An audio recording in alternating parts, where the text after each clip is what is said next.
السلام علیکم ورحمۃ اللہ وبرکاتہ۔ پہلے ہم نے آپ کی خدمت میں یہ جو ویڈیو پیش کی ہے، آپ اس ویڈیو کو سنیں، پھر ہم آپ سے اس حوالے سے گفتگو کرتے ہیں دلائل کے ساتھ۔ جہش کا جو واقعہ ہے کہ کس طرح سے ان کی شادی ہوئی، پیغمبر اسلام نے حضرت زید بن حارث کو بچپن سے منہ بولا بیٹا کہہ کر پالا تھا، اور ظاہر ہے کہ جو منہ بولے بیٹے کی بیوی ہے وہ ایک بہو کی حیثیت رکھتی ہے۔ اب میں آپ کو دکھاتا ہوں کہ مسلمانوں کی اپنی تاریخ میں کیا درج ہے۔ ہم اپنے پاس سے کوئی بات ایڈ نہیں کریں گے، یہ آپ اپنی تاریخ خود اپنی آنکھوں سے دیکھیے کہ اس سال رسول اللہ صلی اللہ علیہ وآلہ وسلم نے زینب بنت جہش سے شادی کی۔ محمد بن یحییٰ بن حبان سے مروی ہے کہ ایک دن زید بن حارث کے گھر آئے۔ زید بن حارث جو ہیں وہ پیغمبر اسلام کے منہ بولے بیٹے ہیں، ان کو زید بن محمد کہا جاتا تھا۔ آپ ان کی تلاش میں ان کے گھر آتے ہیں، وہ اس وقت موجود نہیں تھے۔ ان کی بیوی زینب بنت جہش ہلکا سا لباس پہنے آپ کے سامنے آئی۔ یعنی آپ اندازہ لگائیں پوری جو گیم ڈل رہی ہے کہ زینب بنت جہش جو ہیں وہ ایک مسلمانوں کے پیغمبر کے سامنے ہلکا سا حریری لباس پہن کر آتی ہیں۔ زید بن حارث جو ہیں پیغمبر اسلام کے منہ بولے بیٹے ہیں، جنہیں بچپن سے شرم و حیا کی تربیت دی گئی ہے، اور زید بن حارث کی جو بیوی ہیں اپنے زینب، وہ اپنے شوہر کی عدم موجودگی میں پیغمبر اسلام کے سامنے ہلکا سا لباس پہنے آپ کے آتی ہیں، اور آپ جو ہیں آپ نے ان کو دیکھ کر منہ پھیر لیا، اور زینب نے آپ سے کہا کہ وہ تو اس وقت یہاں نہیں ہے، میرے ماں باپ آپ پر نثار، آپ اندر تشریف لے آئیں۔ یعنی زینب جو ہیں شوہر کی عدم موجودگی میں ہلکا سا لباس پہن کر پیغمبر اسلام کو گھر کے رسول اللہ صلی اللہ علیہ وسلم کے حوالے سے ان کے ذہنوں میں بہت ہی غلط جو ہے وہ سوالات ڈالے جا رہے ہیں۔ یقیناً یہ جو ہے سوالات نقل کیے جا رہے ہیں، یہ سوالات ایک تاریخ ہے جو تاریخ طبری کے نام سے یہ تاریخ مشہور ہے۔ بعض محدثین نے اس تاریخ کو یقیناً تحقیق کے بعد ہی اس کی روایات کو صحیح قرار دیا ہے، اور ان کو اس کی سندیں ہیں، ان کی سندوں کو چیک کیا گیا ہے، اور اس کے بعد ہی ان کی سندوں کو استعمال کیا گیا ہے اور لیا گیا ہے۔ لیکن اکثر جو ہے تحقیق کے بعد سندیں ہیں تاریخ طبری کی، وہ ضعف کی طرف گئی ہیں۔ ایسے ہی مسلمانوں کے اندر ایک جو ہے وہ انتشار نوجوانوں کے اندر پھیلا جا رہا ہے، وہ زینب بنت جہش رضی اللہ تعالی عنہا کے جو ہے نکاح کے حوالے سے ہے۔ نبی علیہ الصلوۃ والسلام امام الانبیاء محمد صلی اللہ علیہ وسلم پر ایک یہودیوں کی طرف سے یہ جو ہے ایک اویس نامی ایک ہے نوجوان، یہ نبی امام الانبیاء محمد صلی اللہ علیہ وسلم کے بارے میں ان تاریخی واقعات کو لے کر لوگوں کے سامنے ایک دوسرے انداز سے اور منفی انداز سے پیش کر کے مسلمانوں کے نوجوانوں میں ایک انتشار پھیلانا، اور امام الانبیاء جناب محمد رسول اللہ صلی اللہ علیہ وسلم کے ذات اقدس کے لیے ایک نفرت کا جو ہے وہ کیا کہتے ہیں لباس پہنانے کی کوشش کی جا رہی ہے۔ آئیے یہ جو روایات پیش کی جا رہی ہیں، ہم آپ کی خدمت میں پہلے وہ بات پیش کریں گے جو وہ پیش کر رہے ہیں اعتراض تاریخ طبری کا حوالہ دے کر۔ ان روایات کے حوالے سے ہم آپ کو بتائیں گے کہ ان روایات کی کیا جو ہے وہ حیثیت ہے جو یہ پیش کر رہے ہیں، اور جن روایات کو یہ دلیل بنائے جا رہے ہیں۔ زینب بنت جہش رضی اللہ تعالی عنہا کے حوالے سے جو بات ہے کہ نبی علیہ الصلوۃ والسلام نے آپ علیہ الصلوۃ والسلام ان کے گھر پہ تشریف لائے، اس وقت جب زینب کے گھر پہ ان کے شوہر زید بن حارثہ رضی اللہ تعالیٰ عنہ موجود نہیں تھے۔ زینب رضی اللہ عنہ کو جو ہے آپ علیہ الصلوۃ والسلام نے دیکھا، اللہ کے رسول نے دیکھا، تو اچانک زید رضی اللہ تعالیٰ عنہ نے جو ہے نبی علیہ السلام کو دیکھ لیا تو نبی علیہ السلام کے لیے انہوں نے یعنی طلاق دے دی، زید بن حارثہ نے طلاق دے دی۔ یعنی طلاق کا جو ذکر ہے وہ تو قرآن مجید کے اندر موجود ہے۔ اب یہ جو ذکر کیا جاتا ہے کہ نبی علیہ السلام نے زینب رضی اللہ عنہا کو یعنی دیکھا، اور دیکھنے کے بعد انہوں نے زینب رضی اللہ عنہا نے اللہ کے پیغمبر کو اپنے گھر کے اندر بلایا اللہ کے رسول علیہ السلام نے اس بات کا انکار کیا، آپ جو ان کے گھر میں داخل نہیں ہوئے۔ یہ جو روایات ہیں اس طرح کے روایات، اس طرح کے الفاظات کے ساتھ جو ہے وہ ان کیا حیثیت رکھتی ہیں، آئیے ہم آپ کو اس کی طرف جو ہے وہ لے کے چلتے ہیں۔ محدثین نے ان تمام روایات کی سندوں پر جو ہے وہ اعتراض کیا ہے۔ انہوں نے ان تمام روایات جو ان الفاظات کے ساتھ موجود ہیں کہ نبی علیہ السلام نے زینب رضی اللہ عنہ کو اکیلے جو ہے وہ گھر میں دیکھا تھا، اللہ کے پیغمبر علیہ السلام ان کے شوہر موجود نہیں تھے، زید بن حارثہ تو اللہ کے رسول گھر پہ گئے وہ موجود تھیں، اور بعض روایات کے اندر جو ہے وہ یہ بھی تاریخ امام طبری نے اس کو ذکر کیا ہے، یقیناً امام طبری نے تو مختلف ذکر کیا ہے اس کو، لیکن یہاں پر دوسرے انداز کے ساتھ اس کو دوسرا رنگ دے کے بیان کیا جا رہا ہے۔ سند کے لحاظ سے یہ جو روایات ہیں یہ تمام کی تمام روایات جو ہیں یہ ضعیف ہیں، تمام کی تمام روایات اس طرح کے الفاظات کے ساتھ کہ اللہ کے رسول نے ان زینب رضی اللہ عنہا کو دیکھا، پھر دل میں خیال پیدا ہوا اور آپ نے ان سے شادی کرنے کے بارے میں سوچا، یہ روایات جو ہے سندن یہ درست نہیں ہیں۔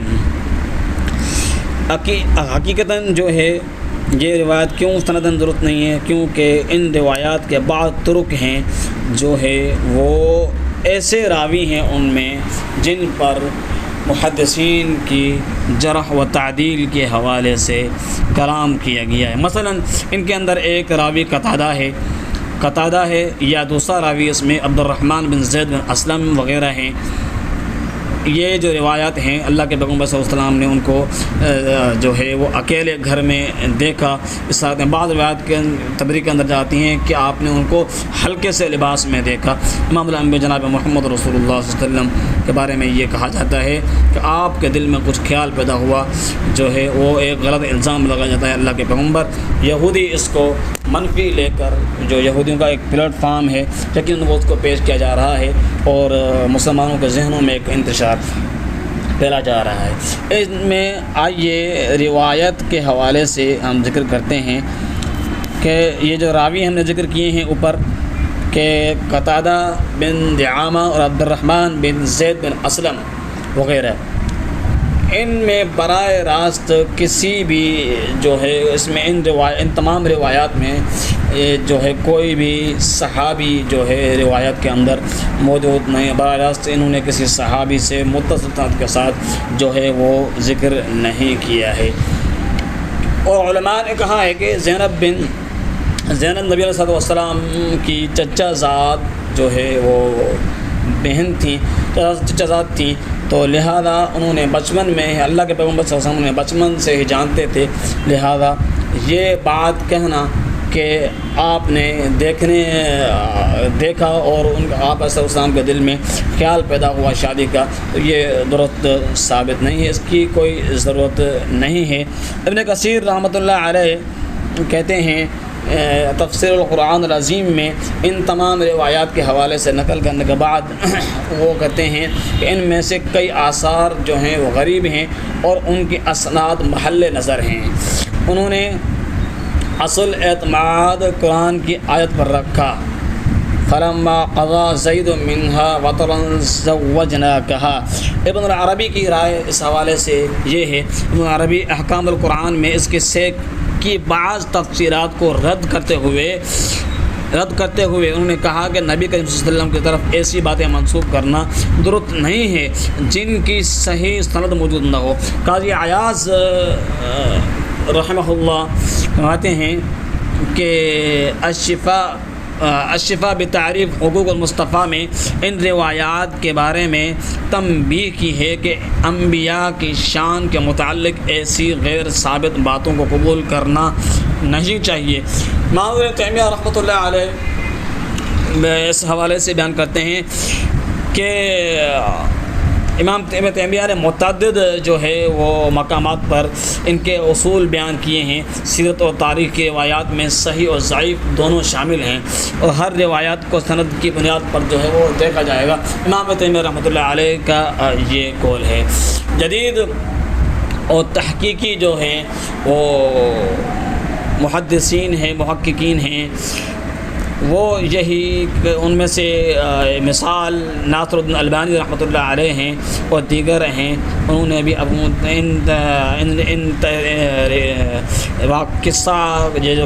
قصہ جات ہیں ان پر انہوں نے جو ہے وہ تحقیق کی ہے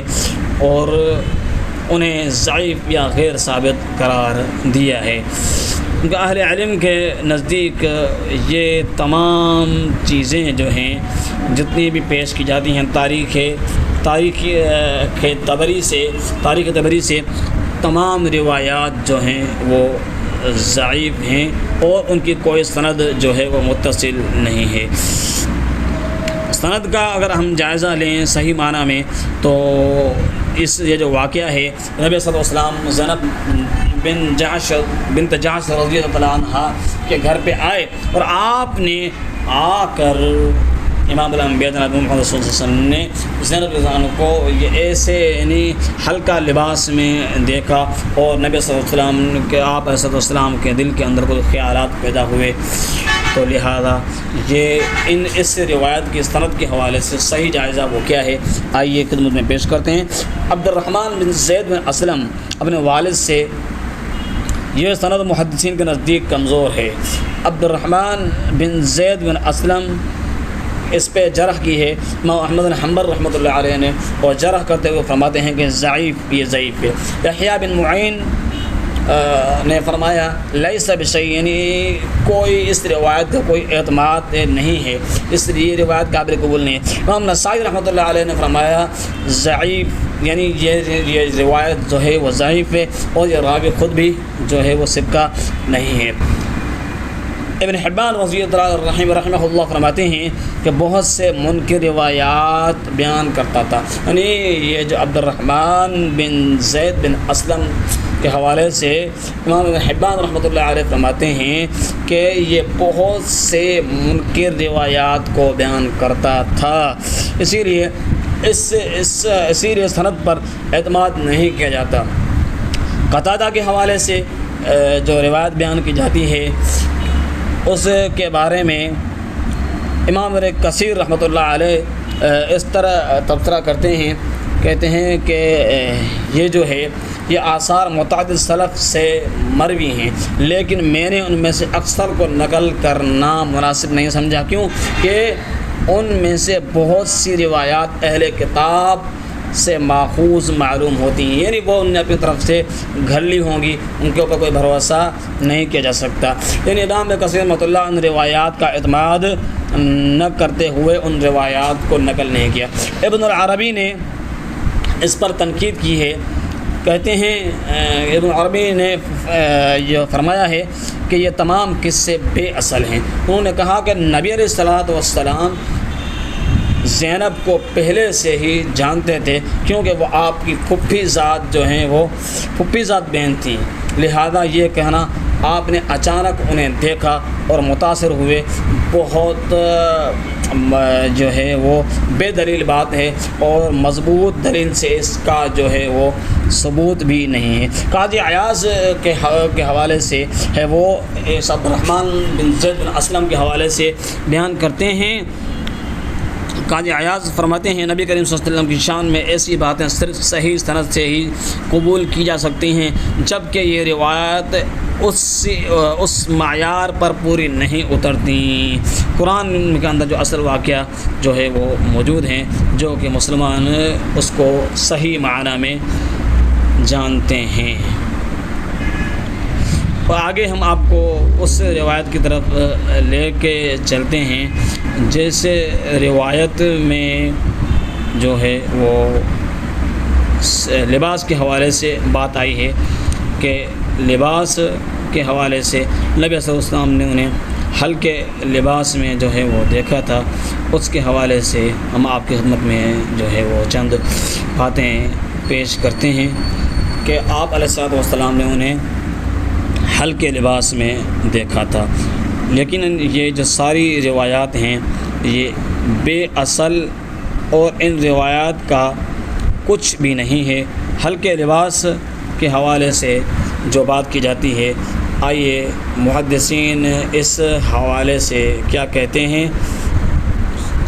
محدثین اس حوالے سے کہتے ہیں اصل بات تو یہ ہے کہ اصل جو قدیم متن ہے اس کے اندر اس طرح کے کوئی الفاظات بھی موجود نہیں۔ ہلکا لباس، برہنہ پن، غیر مناسب حالت، یہ الفاظ جو ہے یہ بعد میں لکھے گئے ہیں۔ پہلی بات تو یہ وضاحت سمجھیں کہ اصل قدیم متن میں یہ الفاظ موجود ہی نہیں ہیں۔ ہلکا پن عربی کے اندر جو الفاظ ہیں وہ ہلکا پن ان کا معنی بنتا ہے، برہنہ میں ان کے یہ جو ابھی جو بتائے جا رہے ہیں ویڈیو کے اندر آپ جو ہیں وہ دیکھیں، یعنی یہ نبی صلی اللہ علیہ وسلم پر جو اعتراض لگایا جا رہا ہے، قصہ کو شرح اور غیر مستند تفسیری اضافہ یا مبالغہ آمیز یہ باتیں ہیں جن کو جو ہے شامل کیا گیا ہے۔ اصل جو ہے مفسرین نے اس کی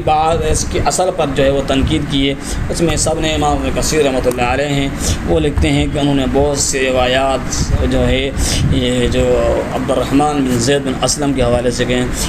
بہت سی روایات ضعیف اور غیر ثابت، وہ کہتے ہیں کہ ان سے غیر ثابت ہیں۔ ابن عربی کہتے ہیں کہ انہوں نے سختی سے کہا ہے یہ کس سے اصل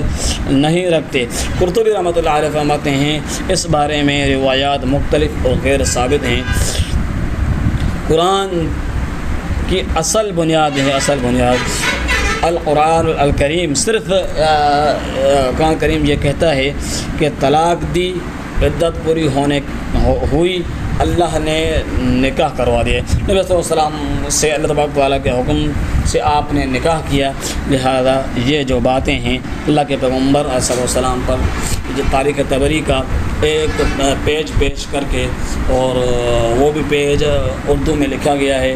کیا پتہ کس نے لکھا ہو، کسی یہودی نے وہ بات اس میں شامل کی گئی ہو، اور کیونکہ تاریخ کی باتیں کوئی بھی جو ہے وہ دلیل تک بہت ہی کم ہی پہنچتی ہیں، اور تاریخی باتوں پر اعتبار کرنا تو یہ ہے ایک کم عقلی والی ہی بات ہے۔ اور ایسے پھر بھی وہ بات ایسی شخصیت پر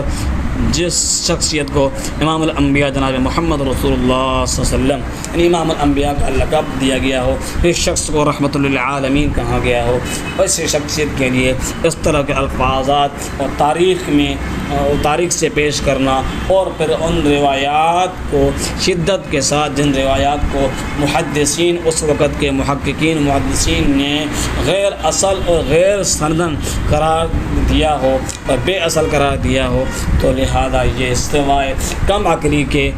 اور کچھ نہیں ہو سکتا۔ اور مسلمانوں کو چاہیے کہ اپنے اس اسلام کے بارے میں مکمل اللہ کے پیغمبر صلی اللہ علیہ وسلم کے بارے میں تعلیمات کو صحیح معنی میں حاصل کریں، تاکہ اس طرح کے جو یہودی ایجنڈے پر کام کرنے والے لوگ ہیں اور نوجوانوں کے ذہنوں میں انتشار ان کو منتشر کرنے والے کا جو ان کا جو یہ طریقہ ہے، ان سے جو ہے وہ بچا جا سکے۔